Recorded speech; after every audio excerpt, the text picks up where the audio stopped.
इस कार्यक्रम के पुण्यार्जक हैं Shri Manoj Jain, Neena Jain, Ankita, Rachita Jain, Shaktinagar, Shri Vinod Jain, Sunita Jain, Shobhit Jain, Shaktinagar, Shri Janbhushan Jain, Daya Jain, Manish Jain, Manish chemicals, Shaktinagar, Shri Sandeep Jain, Khyati Jain, Siddhant Jain, Shaktinagar, Shri Pankaj Jain, Rishabh Jain, quality general store, Shaktinagar, Shri Kamal Jain, Manish Jain, Roli Jain, Shaktinagar. वंदे तु सौविसिद्धि ध्रुवमचल मणोभवं गतिं पते बोध्यामि समय पाहुड मृणमो सुध केवली भणिदम।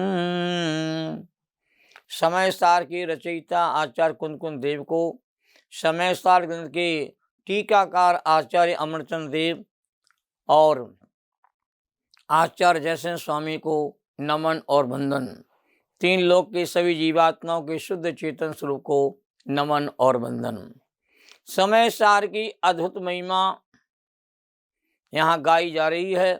एक छोटा सा भजन आता है समय सार की महिमा को बताने के लिए, उसका स्मरण मैं आपके सामने करना चाहता हूँ। समय सार की अद्भुत महिमा आज सुनाऊं भली भली, सुन ले सच्चे सुख के वांछक, बात कहूँ मैं खरी खरी।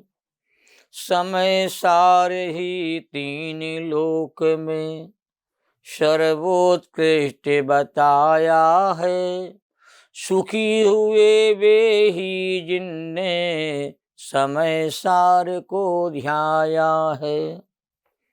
इस भजन में समय सार की सार्थकता का बोध कराया है। जितने क्षण हमारे समय सार के स्वाध्याय में जा रहे हैं, वो सारे क्षण आपकी आत्मा को जागृत कर रहे हैं, वो आत्मा को अंतरात्मा बनाने की दिशा में ले जाने में आपका सहयोग कर रहे हैं। तो इस समय सार के स्वाध्याय में जो समय जाता है, वह समय चेतन तिजोरी में बंद हो जाता है, और जो आपका समय विषय भोगों की चर्चा वार्ता में जाता है, वह कसाय की तिजोरी में बंद हो जाता है। तो सर्वशुद्ध ज्ञान अधिकार की चर्चा चल रही है। अभी तक 371 गाथाओं का स्वाध्याय यहाँ पर हुआ है, और रागादि भाव किसके हैं और किसके नहीं हैं, ये रोचक चर्चा कहते हैं अनेक गाथाओं के माध्यम से चल रही है। राग देश की खान अज्ञान भाव ही है। रागादि मलिन भाव ना तो पुजगल द्रव्य होते हैं और ना ज्ञानी सम्य दृष्टि के होते हैं। यहाँ मिथ्या संबंधी राग द्वेष मोह को ही कहते हैं राग में शामिल किया गया है। अपने अज्ञान भाव से ही यह आत्मा स्वयं राग देश रूप परिणाम रूप से परिणमित होता है। आत्म वस्तु के मूल स्वरूप में राग देश मोह है ही नहीं, क्योंकि राग देश आत्मा का स्वभाव ही नहीं है। जो स्वभाव है वही आत्मा है, और जो स्वभाव नहीं है वो आत्मा का स्वरूप नहीं होता है। वर्तमान पर्याय में अज्ञानी के अज्ञान में परिणाम से इन रागादि भावों की सत्ता कहते हैं अज्ञानी के भीतर देखने में आती है। 219 कलश में अद्भुत बात कही है कि तत्व दृष्टि से देखा जाए तो राग देश को उत्पन्न करने वाला अन्य द्रव्य किंचित मात्र भी दिखाई नहीं देता, क्योंकि अन्य पर द्रव्य में रागादि भाव किए नहीं है। क्योंकि सभी द्रव्यों की उत्पत्ति अपने स्वभाव से ही होती है, और ज्ञानी जनों को यही अंतर में भाषित होता है। पर द्रव्य ज्ञानावरणादि कर्म शरीर भोग सामग्री ये जबरदस्ती बलात् रूप में जीव को राग देश रूप नहीं परिणमाते। जीव रागादि परिणमित होता है, बात सही है अज्ञान दशा में, पर द्रव्य कर्म और शरीर और भोग सामग्री किसी को जबरदस्ती कहते हैं रागादि रूप कहते परिणमित नहीं कराते। जीव में जैसे स्वाभाविक शक्ति पाई जाती है, ऐसे जीव में वैभाविक विभाव शक्ति भी पाई जाती है, और वैभाविक विभाव परिणाम शक्ति के कारण से अज्ञानी जीव के भीतर ये राग आदि भाव की उत्पत्ति होती है। श्री अज्ञानी मिथ्यात्व के भ्रम रूप से परिणमता हुआ राग देश रूप अपने आप ही परिणमता है। परद्रव्य का कुछ भी इसमें लेना देना नहीं है, और परद्रव्य पर आरोप लगाने से समस्या का समाधान नहीं होता है। अपनी भूल को हमें स्वयं स्वीकार करना चाहिए। मैं स्वयं राग रूप परिणमित हुआ हूँ, किसी ने मुझे रागी बनाया नहीं है। ये बात भी कहते हैं गहरी है, जिसे गहराई के साथ समझने की आवश्यकता है। बनारस दास जी कहते हैं कि 6 द्रव्यों में सभी द्रव्यों का परिणमन सदा ही से पर की सहायता के बिना स्वयं रूप स्वयं के कारण ही होता है। ये जिनागम का मूल सिद्धांत है। कोई भी परद्रव्य किसी भी द्रव्य को प्रेरक कभी भी कहते नहीं करता। इसलिए से मोह राग देश भावों का कारण मोह रूप मदिरा का पीना ही है। जब मोह की शराब पिएगा तो मोह का असर कहते देखने में आएगा, और मोह की शराब जीव ने अनादि काल से पी हुई है, और मोह का नशा जीव का आज तक उतरा भी नहीं है। छेढाला में कहा है, मोह महामद पियो अनादि भूल आपको भ्रमतवादी। यह जीव स्वयं ही मिथ्या मान्यता के कारण मोह राग देश रूप परिणमित होता है। इसमें अन्य किसी परद्रव्य का कोई दोष इसमें कहते नहीं है। अपने स्वयं के राग द्वेष मोह का कारण पर में खोजना, पर को मानना, ये घोर अन्याय है। ये अज्ञान की परिणति में जीव ऐसा आरोप लगाता है परद्रव्यों पर कि पर के कारण से मेरे परिणाम बिगड़ गए, दूसरे ने मुझे कहते खराब कर दिया, दूसरे ने हमें कहते हैं बिगाड़ दिया है। ये अज्ञानता की बातें हैं। इसी भाव को समयसार ग्रंथ की गाथा 372 में बताया जा रहा है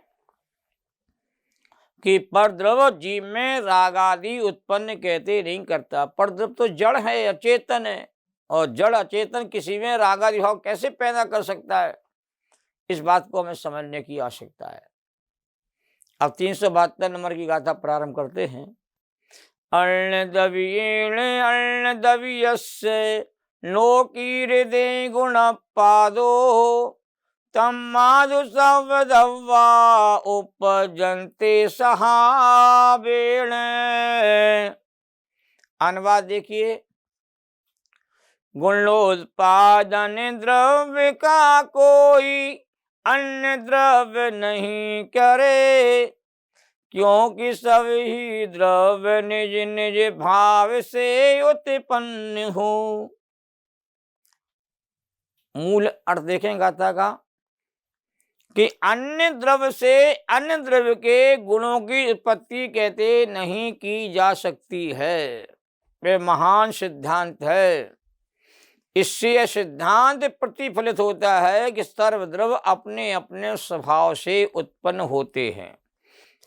अभी गाथा का जो मूल भाव है बहुत मार्मिक है और बहुत महत्वपूर्ण भी है कि हर द्रव्य अपने अपनी मर्यादा में रह करके अपने अपने द्रव्य क्षेत्र काल भाव में रह करके सारे द्रव्य कहते परिणमित होते हैं। कोई किसी को परिणमित कराता नहीं है।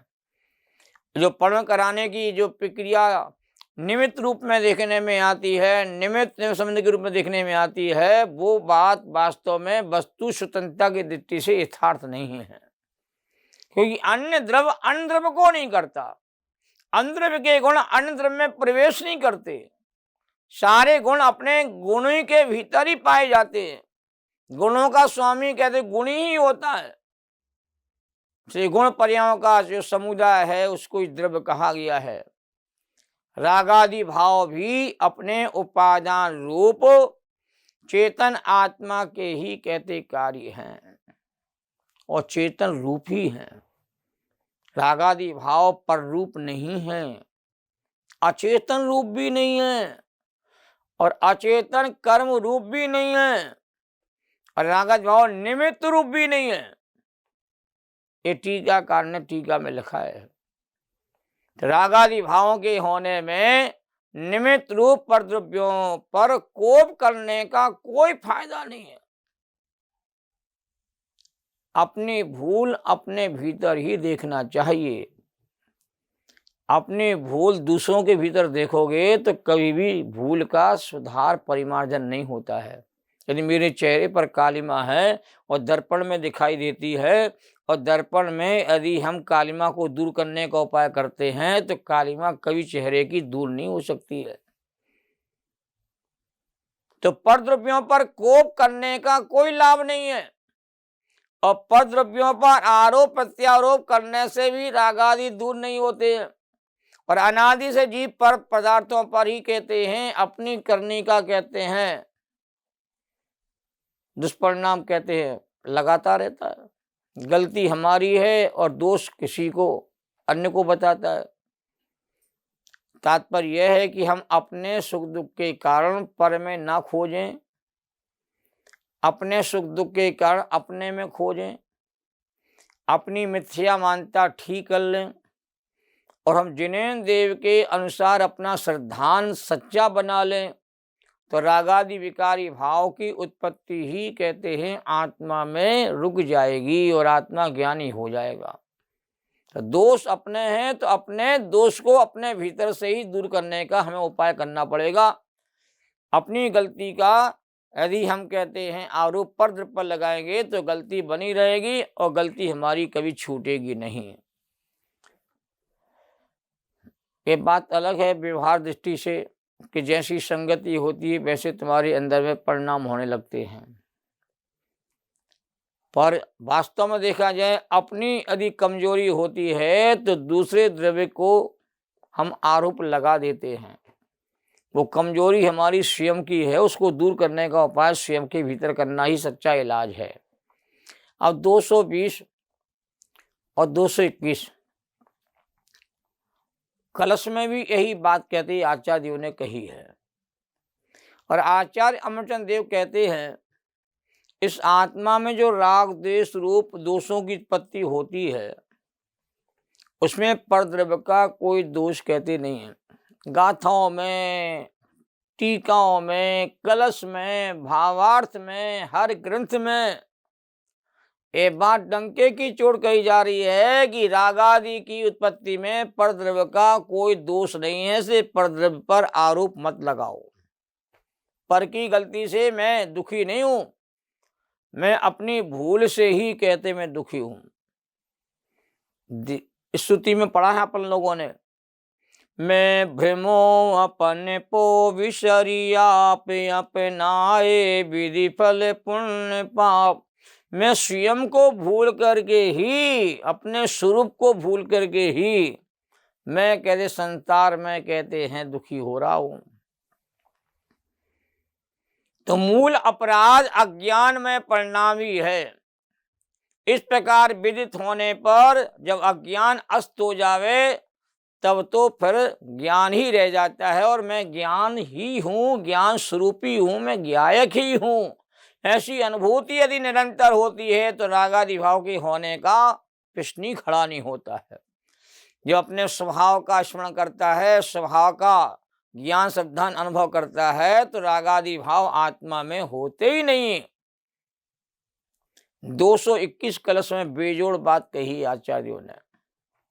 समय सार ही अपने आप में अद्भुत है, समय सार की महिमा ही अपने आप में गजब की है।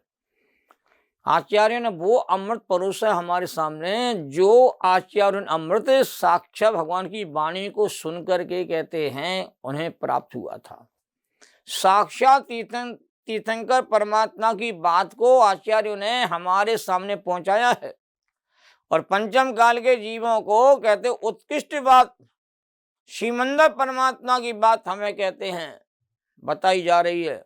अब इतनी उच्च कोटि की बात को सुनने के लिए हमारा उतना ही कहते हैं उच्च कोटि का भाव अंदर में जागना चाहिए। दोषों को दूर करने का उपाय सबसे महत्वपूर्ण यही है कि अपने दोष को स्वीकार करो कि मेरी गलती से, मेरे स्वरूप की पहचान नहीं होने से, स्वरूप के विस्मरण करने से भाव मेरे भीतर हुए हैं। और मैं ही रागादि भावों के फल को भोगूंगा, कोई कहते अन्य पर द्रव्य रागादि भाव के फल को भोगने वाला नहीं है।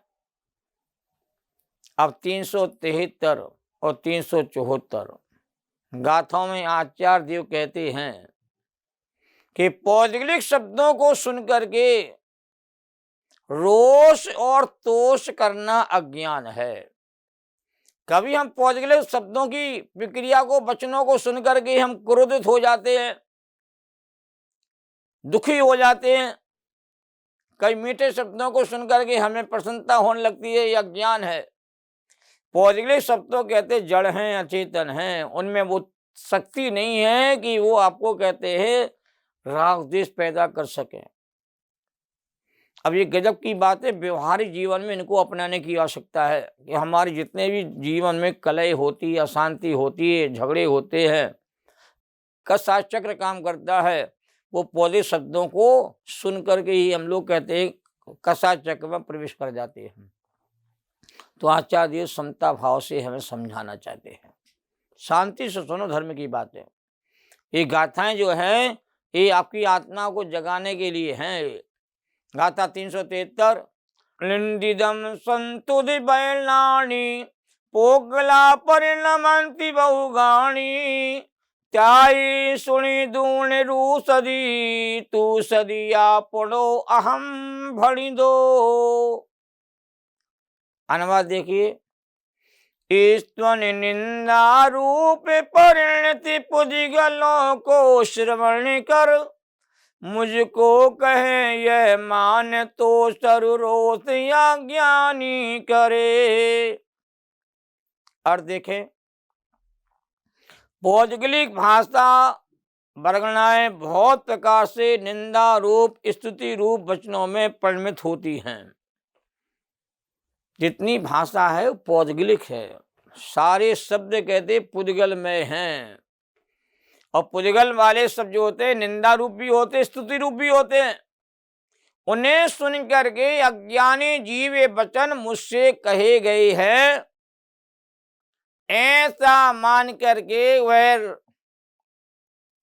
रुष्ट होता है, नाराज होता है, या कभी कहते तुष्ट या प्रसन्न हो जाता है। ये जीव की आदत है। अब आगे 374 नंबर की गाथा प्रारंभ होने वाली है। समय हमारा पूरा हो रहा है, इसलिए मैं इस गाथा की चर्चा कहते हैं अगले अंक में आपके सामने करूंगा, क्योंकि अगली गाथा का विषय भी इस गाथा से जुड़ा हुआ है। तो वहाँ पर हम इस विषय को विस्तार समझने का प्रयास करेंगे। सहजानंदी शुद्ध स्वरूपी अविनाशी में आत्मस्वरूप ज्ञानानंदी पूर्ण निराकुल सदा प्रकाशित चेतन रूप, सदा प्रकाशित चेतन रूप। इस कार्यक्रम के पुण्यार्जक थे श्री दिनेश जैन, रेखा जैन, शक्तिनगर, श्री सिद्धांत जैन, सिविल लाइंस, दिल्ली, श्रीमती सविता सागर जैन, ऋषभ विहार, दिल्ली, श्री वी.के. जैन, मंजू जैन, गुरुग्राम, श्री 1008 पार्श्वनाथ महिला मंडल, रघुवरपुरा, गली 6, दिल्ली, उषा जैन, अरुणा प्रीत विहार, अनीता गंगेरू, रेणु जैन, वसुंधरा, नीलम राधेपुरी, सुनीता सचिन जैन, श्री राम रोड, दिल्ली।